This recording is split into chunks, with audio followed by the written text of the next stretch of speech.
Karena panik yang tinggi, Pangeran Kaso dengan segera membawanya ke dalam kamar peristirahatan. Disinilah Pangeran Huangto mencoba untuk melakukan hal yang terbaik untuk menyelamatkan penjaga bumi Leluo. Namun takdir berkehendak lain, di mana nyawa penjaga bumi Leluo tak dapat untuk diselamatkan. Tentunya Pangeran Kaso sangat terpukul atas kepergian kekasihnya, di mana hubungan yang harmonis dan kebahagiaan yang mereka bangun dengan sekejap hilang terhempas oleh waktu. Pangeran Huangto yang tak tega melihat Pangeran Kaso sedih, yang memberikan solusi untuk segera membekukan jasad Lilo dengan menggunakan sihir spiritual yang kuat, bertujuan untuk menjaga jasadnya agar tak membusuk. Namun di antara mereka, tak ada satupun yang bisa melakukan karena sihir spiritual yang mereka miliki masih tergolong standar. Di waktu yang tepat, Pangeran Yikong datang menghampiri mereka. Di sana dirinya akan mencoba membantu mengeluarkan sihirnya untuk membekukan jasad penjaga bumi Leluo.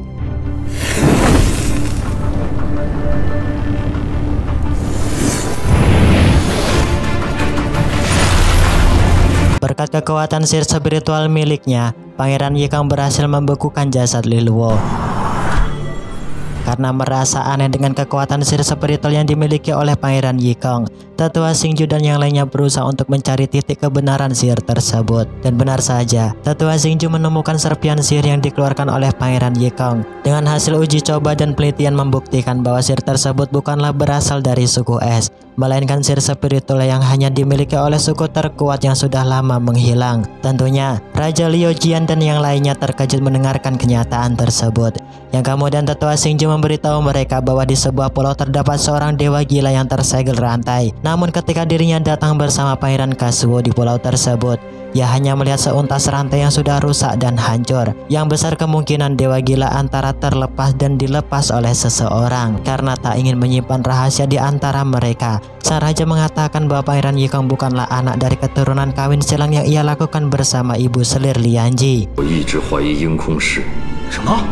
Mendengarkan hal tersebut, Raja Liu Jian seketika marah dan ingin menanyakan secara empat mata pada Pangeran Yikong. Namun, hal tersebut dihentikan oleh Tetua Xingju, di mana saat ini bukanlah waktu yang tepat karena belum ada bukti real untuk mengungkapkan akan kebenarannya. Di tempat lain, telat balo es untuk membekukan jasad penjaga bumi Leluo perlahan mulai mencair. Karena tak ingin terjadi suatu hal yang buruk pada Leluo, Pangeran Huangto menyuruh Kaso untuk memindahkan jasad Lilo di tempat temperatur suhunya yang lebih dingin, yang tak bisa ditembus oleh sinar matahari.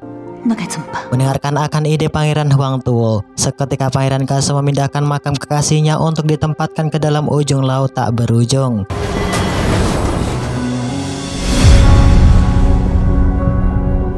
Singkat cerita, malam hari pun tiba. Karena merasa kesal, Pangeran Yikong mengeluarkan sihir bola es apinya untuk melacak keberadaan Pangeran Yanxi. Tentunya dengan waktu sekejap, dirinya berhasil menemukan keberadaan Pangeran Yanxi saat ini. Terlihat Pangeran Yanxi kembali menemui Du Yonglang di Taman Bunga Sakura, di mana ia menjelaskan dan berterima kasih pada Du Yonglang akan kelezatan yang tempo hari ia berikan padanya. Karena sudah lupa dengan rasanya, Pangeran Yanxi membujuk Du Yonglang untuk melakukannya kembali. Dari sinilah Du Yonglang baru mengerti dan paham bahwa yang meregut mahkota keorisinalan dirinya bukanlah Pangeran Yikong, melainkan Pangeran Yanxi. Karena tak tahan mencium aroma wangi Du Yonglang, Pangeran Yanxi memaksanya untuk kembali melayani dirinya. Namun, dengan seketika Pangeran Yikong datang menghajar perbuatan keji yang ia lakukan pada Du Yonglang. Ketika akan membunuh Pangeran Yanxi dengan tiba-tiba, Ratu Du Yong menghampirinya dan menanyakan akan keberadaan Du Yonglang padanya. terlihat Duyung Lang memutuskan untuk terjun ke dalam jurang yang curam karena ia sudah tak kuat menerima kenyataan kepahitan dalam hidupnya.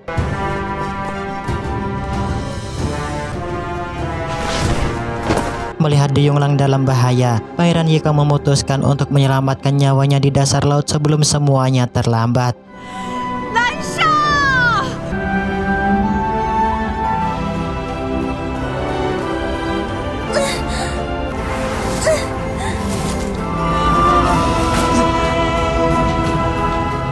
Keesokan harinya, terlihat Ratu Duyung menginterogasi Pangeran Yanxi di dalam istana. Akibat ulah yang ia lakukan membuat Putri Duyung Lang tak tersadarkan diri. Karena tak ingin disalahkan, Pangeran Yanxi membuka omongan dan semua rahasia yang dimiliki Pangeran Yikong dan Ibu Selir Lianji pada mereka. Di mana apa yang ia lakukan pada Duyung Lang merupakan atas dasar perbuatan Pangeran Yikong yang sebelumnya sudah ia lakukan pada Duyung Lang dengan menjebak dan merayunya. Merasa tak puas, Pangeran Yanxi memberitahu pada mereka bahwa Pangeran Yikong merupakan saudaranya dari anak Raja Api dan Ibu Selir Lianji. Sebab itulah Raja Api dapat mengetahui titik kelemahan para pangeran dan putri suku es ketika peperangan berlangsung.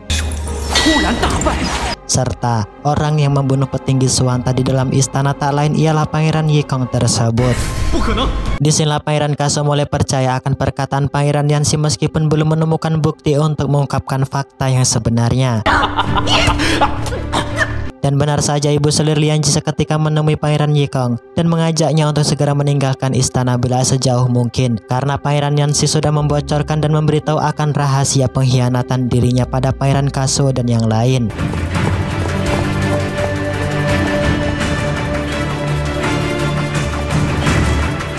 Namun aksi kabur mereka diketahui oleh para pasukan istana. Disinilah sang ratu menanyakan akan kebenaran pada Ibu Selir Lianji mengenai semua perbuatan kejahatan yang ia lakukan.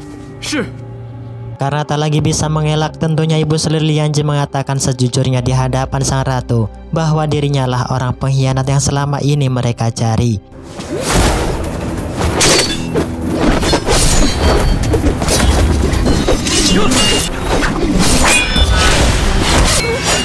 Pangeran Yikong yang tak ingin tertangkap dan mendapatkan hukuman yang berat, seketika ia melesat merobohkan semua pasukan suku es di hadapannya.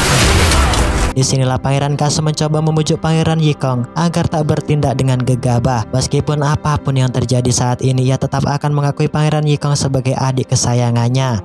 Namun, Pangeran Yikong mengabaikan perkataan Pangeran Kaso, di mana ia memutuskan untuk memilih jalannya sendiri dan bergabung bersama Putri Yanda ke dalam suku api. Esok harinya, suara trompet pun berbunyi. Tanda bahwa peperangan antar suku es dan api pun akan terjadi.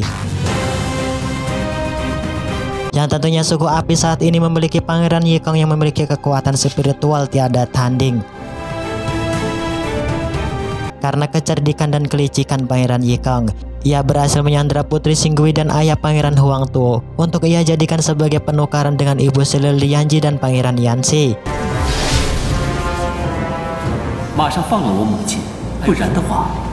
Disinilah Pangeran Yikong mulai menghitung mundur agar sang raja menuruti keinginannya. Di saat bingung untuk memutuskan, Tetua Xingju mencoba untuk meyakinkan sang raja untuk tak melepaskan Ibu Selir Lianji dan Pangeran Yanxi. Mendengarkan akan hal tersebut, sang raja menginstruksikan untuk memulai peperangan. Karena rencana pertamanya gagal, Pangeran Yikong melakukan rencana keduanya, menyusup ke dalam istana secara senyap untuk membebaskan Pangeran Yanxi di dalam penjara. Melihat usahanya berhasil, Pangeran Yikong mengutus elang pesan pada sang Ratu Duyung untuk membalaskan dendam atas kejahatan Pangeran Yanxi yang telah ia lakukan pada Duyung Lang.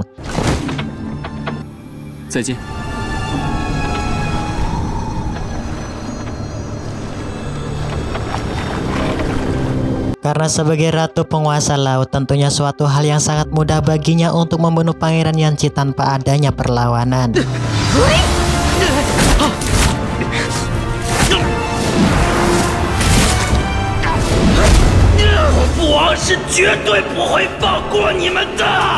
Di sisi lain, terlihat Raja Api sangat marah dan memberitahu Putri Yanda bahwa Pangeran Ye Kong telah berkhianat dan sengaja membunuh Pangeran Yanxi di dalam istana. Raja Es yang merasa ganjal karena tak menjumpai Pangeran Ye Kong di medan perang, ia memerintahkan Tetua Xingju untuk segera membebaskan para sandera di tangan suku Api.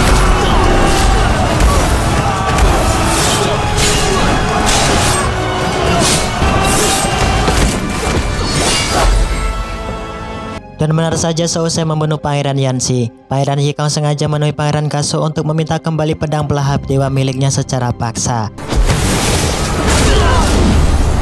Dimana saat ini Pangeran Ye Kong tak mengakui lagi jika Pangeran Kaso ialah kakaknya. Sebab itulah dirinya meminta paksa pedang pelahap dewa agar bisa menjadi dewa terkuat dan tak terkalahkan di panjang sejarah. Mendengar ucapan tersebut, tentunya Pangeran Kaso tak akan memberikan pedang pelahap dewa jatuh kembali di tangan Pangeran Ye Kong, karena ia tak ingin melihat Pangeran Ye Kong membantai orang tak bersalah. Karena kekuatan spiritualnya yang terus meningkat, Pangeran Ye Kong berhasil melacak dan menemukan pedang pelahap dewa disembunyikan.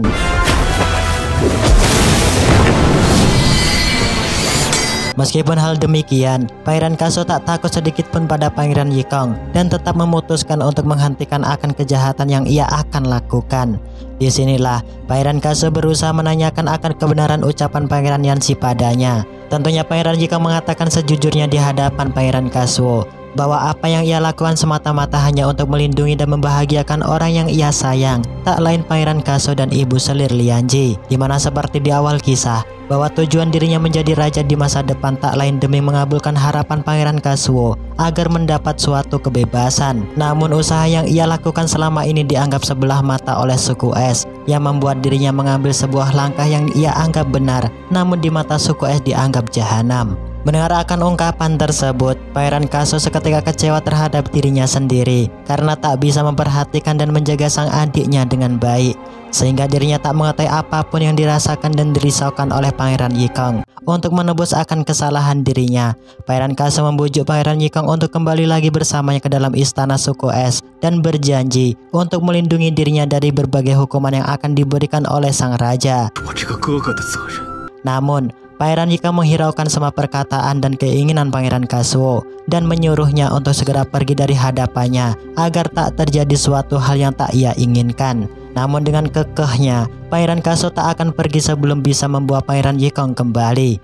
Tentunya duel antar mereka pun tak terhindarkan.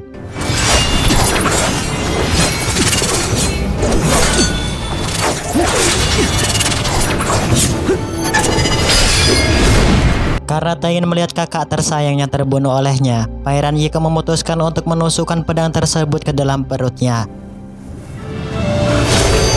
Sebuah cahaya yang memancar di langit yang membuat Raja Liu Jian dan yang lainnya terkejut. Di sini kita mengerti arti sebuah perjuangan dan pengorbanan, di mana Pangeran Yanxi sengaja menusukkan pedang pelahap dewa di perutnya, bertujuan agar Pangeran Kaso dapat mewarisi kekuatan spiritual yang saat ini ia miliki.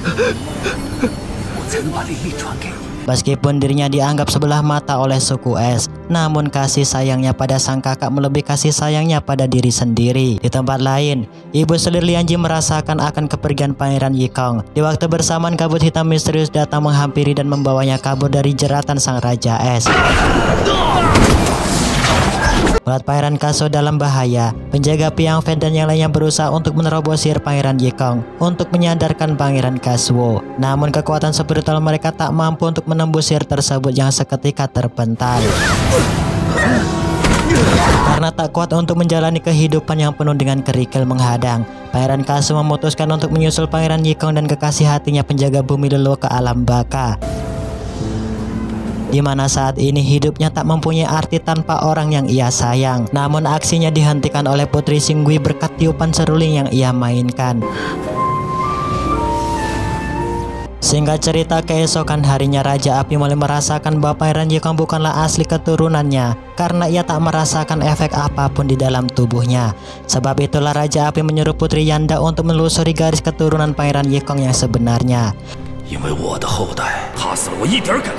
Karena merasa sangat kehilangan orang yang ia sayang, Pangeran Kaso menanyakan suatu hal pada sang nenek mengenai mantra ataupun sihir spiritual yang bisa digunakan untuk mengembalikan waktu karena dirinya belum siap menerima akan kenyataan dalam hidupnya. Mendengarkan keinginan Pangeran Kaso, sang nenek hanya terdiam dan tak mengeluarkan sepatah kata apapun padanya. Karena kekosongan pemimpin di dalam istana, Pangeran Kasu resmi dinobatkan sebagai penerus tahta dan penguasa 3 alam. Yang tentunya saat ini Pangeran Kasu resmi menjadi raja istana suku es.